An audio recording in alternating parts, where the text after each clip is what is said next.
Yo, listen to my kwento, no mato, pensa malo. Ito'y tungkol sa girly na aking tipong-tipo. Yo, sexy at suabe kahit di siya maganda, kahit di siya matangkad, basta ang body may kurba. Ulala, ganyan ang aking kahinaan. Yung palong-palo ang forma kahit beauty simple lang. Di ko siya ipagpapalit, never kong iwawaglit. Gagawin ko ang lahat upang siya'y aking makamit. Cause I admit, ever since palong-palo ang gusto ko. Dahil pag meron ako nito, 100% wala kang talo. Sa lakas na kanyang dating, di maaaring ismuli. Kasi ang vital statistic hindi pwedeng isnabi. Ang tipo kong babae kahit di siya kagandahan, kahit di rin katangkaran, pero pag siya'y tinitigan, palong-palo, palong-palo.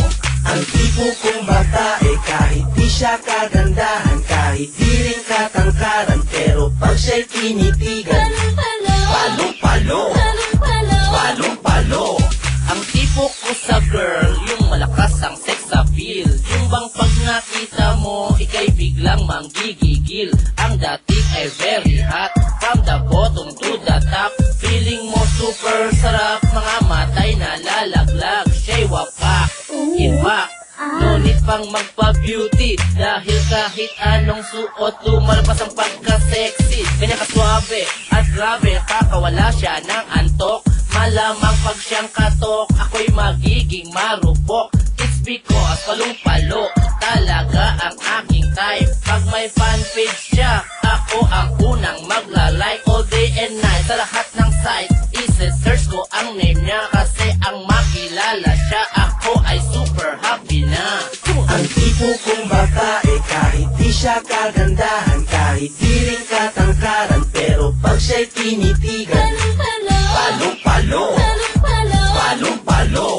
Ang tipo kong babae kahit di siya kagandahan, kahit di rin katangkaran, pero pag siya'y tinitigan, palong-palo, palong-palo. Ang tipo kong babae kahit di siya kagandahan, kahit di rin katangkaran, pero pag siya'y tinitigan, palong-palo, palong-palo.